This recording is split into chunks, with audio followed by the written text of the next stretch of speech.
Suma cooking ക്രാഫ്റ്റിലേക്ക് ഏവർക്കും ഊഷ്മളമായ സ്വാഗതം. ഇന്ന് ഞാൻ നിങ്ങളുടെ മുന്നിൽ കൊണ്ടുവന്നിരിക്കുന്ന ഒരു സുഗന്ധ വസ്തുവാണ്. അത് മാർക്കറ്റിൽ ഏറ്റവും വിലയേറിയതും പൊന്നിന്റെ വിലയാണ് ആ സുഗന്ധ വസ്തുവിനുള്ളത്. പൊന്ന് തൂക്കുന്നത് പോലെ തൂക്കി കൊടുക്കുന്നതുമാണ്. ആദ്യം അതിന്റെ സ്മെല്ല് എല്ലാവർക്കും ഇഷ്ടപ്പെടണമെന്നില്ല. നെല്ലിക്കായുടെ കഥ പറഞ്ഞതുപോലെയാണ്, ആദ്യം കഴിക്കും പുളിക്കും മധുരിക്കും എന്ന് പറഞ്ഞതുപോലെ അത് പരിമളം പരത്തിക്കൊണ്ടേയിരിക്കും. പൂ വിരിഞ്ഞു വരുന്നത് പോലെ ഓരോ നിമിഷങ്ങളും സ്മെല്ല് പരത്തിക്കൊണ്ടിരിക്കുന്ന ഒരു സുഗന്ധ വസ്തുവാണ്. അത് എന്താണെന്ന് നമുക്ക് കണ്ടു നോക്കാം. വെരുവുംപുഴുവിനെയാണ് ഞാൻ ഇന്ന് പരിചയപ്പെടുത്തുന്നത്. അത് പണ്ട് എൻ്റെ അച്ഛൻ്റെ സിസ്റ്ററിൻ്റെ വീട്ടിൽ വെരുവിനെ വളർത്തുമായിരുന്നു. അപ്പച്ചിയുടെ ഹസ്ബൻഡ് വൈദ്യരായിരുന്നു. അപ്പം മരുന്നിനൊക്കെ ഉപയോഗിക്കാൻ വേണ്ടിയാണ് അത് വളർത്തുന്നത്. അപ്പൊ അന്ന് എന്താണ് ചെന്ന് വെച്ചാൽ ഒരു പത്തായം പോലത്തെ ഒരു കൂടാണ്. അത് മൊത്തം പലകയടിച്ചതല്ല, ഇങ്ങനെ എഴി പോലെ ഗ്യാപ്പുള്ള എഴിയാണ് അടിച്ചിട്ടിരിക്കുന്നത്. ഇത് നന്നായിട്ട് കടിക്കുന്ന ഒരു ജീവിയാണ് വെരുവെന്ന് പറയുന്നത്. അത് നമ്മുടെ കീരിയുടെ മുഖ ഷേപ്പൊക്കെ വരും, അതേ കളറൊക്കെയാണ്. പക്ഷെ അതിന് ചെറിയ കറുപ്പ് ഡോട്ടോ അങ്ങനെ എന്തൊക്കെ പോലുള്ള ഡിസൈനൊക്കെ ഉണ്ട്. വെരുവിൻ്റെ കൂട്ട് കുറേ നീളമുണ്ട്, അതേപോലെ കീരിക്ക് ഷേപ്പും കാര്യം കളറും ഒക്കെ അതേപോലെയൊക്കെ ഇരിക്കും. ഇത് ഒരു പത്തായം പോലെ നല്ല നീളമുള്ള ഒരു കൂടാണ്. അപ്പം 2 റൂം ഉണ്ടാവും ആ കൂടിന്. അതായത് ഇത് കടിക്കും. നമുക്ക് ആ പാലും പഴവും കൊടുക്കണ ഇതിന് ഭക്ഷണം പാലും പഴമാണ്. വേറെ വല്ലതും കൊടുക്കുന്നുണ്ടോ എനിക്ക് കൃത്യമായിട്ട് പാലും പഴവും കൊടുക്കുന്നത് എനിക്കറിയാം.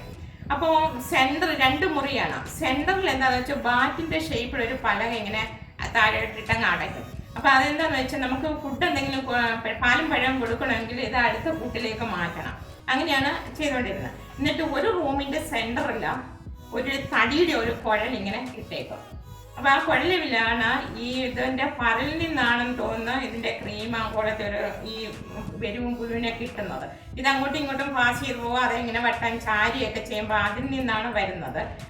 അപ്പോഴാ ഇതെന്ന് പറയുന്നത്, അപ്പൊ എന്ത് ചെയ്യാൻ, ഈ തടിയിൽ നിന്ന് നേരം വെളുക്കുമ്പോൾ ഈ തുമ്പ് സാധനം അതിൽ നിന്ന് കിട്ടുള്ളൂ. കുറെ ദിവസം ആകുമ്പോഴാണ് കുറച്ച് കിട്ടുന്നത്. അപ്പൊ ഈ തടി ഈ ഉരുളം പൈപ്പില് ഒരു പനയുടെ ഓല ഇങ്ങനെ സ്ക്വയറിൽ ഇങ്ങനെ കട്ട് ചെയ്ത് വെച്ചിട്ടുണ്ട്. എന്നിട്ട് ഈ തടി ഇങ്ങനെ പൊക്കിയെടുത്തിട്ട് അതിൽ നിന്ന് ഇങ്ങനെ വടിച്ചെടുത്ത് ഒരു തുമ്പ് കിട്ടും, അതൊരു ബോട്ടിലേക്ക് ആക്കി വെക്കും. അപ്പൊ കുറെ ആവുമ്പോഴത്തേക്ക് ഒരു വെള്ള തുണിയിലോട്ട് വെച്ചിട്ട് ഇങ്ങനെ പിഴിഞ്ഞ് എടുക്കുമ്പോൾ ഇതിങ്ങനെ ചാടി ക്രീം പോലെ ഇങ്ങനെ വരും. അതാണ്.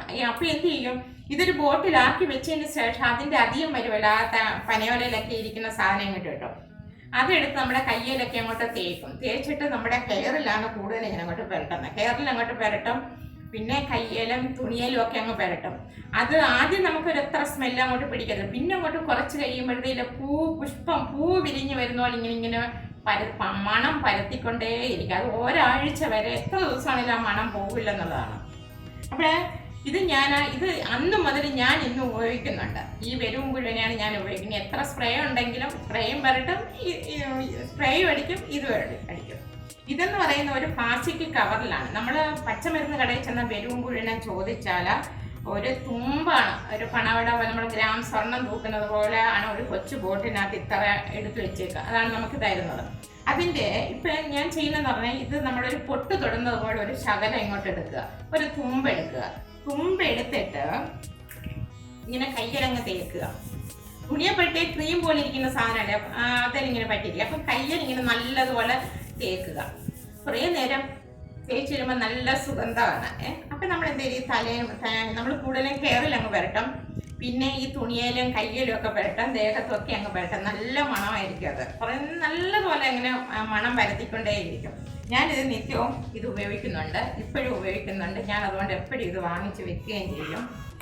ഇത് ശുദ്ധീകരിക്കാത്തതാണ്. ഇത് 2 ഉപയോഗമാണെങ്കിൽ ഇതിന് ഇച്ചിരി വില കുറവുണ്ട്. ഇത് 2 ഞാൻ വാങ്ങിക്കും, ഞാൻ 2 ഉപയോഗിക്കും. ഇത് അന്ന് അപ്പച്ചിയുടെ ഹസ്ബൻഡ് മരുന്നിനൊക്കെ ഉപയോഗിക്കാറുണ്ടായിരുന്നു. അത് എന്ത് മരുന്നിനെന്നുള്ളത് എനിക്കറിയാൻ വയ്യ. ഇപ്പം നമ്മുടെ വീട്ടിലെ കാരണവന്മാരെല്ലാം പോയി, അതുകൊണ്ട് എനിക്ക് വ്യക്തമായിട്ട് അറിയത്തില്ല. എന്തൊക്കെയോ മരുന്നിനകത്ത് ചേർക്കുന്നുണ്ട്. ഞാനിപ്പം മെയിനായിട്ട് ഉപയോഗിക്കുന്നത് ഇത് ദേഹത്ത് പുരട്ടാനും മുടിയെ പുരട്ടാനും ഡ്രസ്സിലൊക്കെ തേക്കും. അപ്പം അങ്ങനെ ഒരു സാധനമാണിത്. ഇപ്പം വെരു എവിടെ ഉണ്ട്, ആരുടെ വീട്ടിലുണ്ട്, ആരെങ്കിലും വളർത്തുന്നുണ്ടോ, എവിടെയെങ്കിലും ഉണ്ടോയെന്നൊന്നും എനിക്കറിയില്ല. പിന്നെ ഇത് എണ്ണ കാച്ചുന്നതിനകത്ത് ഉപയോഗിക്കും. നല്ലൊരു സുഗന്ധം കിട്ടും. എണ്ണ കാച്ചുന്നത് എനിക്കറിയാം കേട്ടോ, ഞാൻ അത് പറയാൻ മറന്നുപോയി.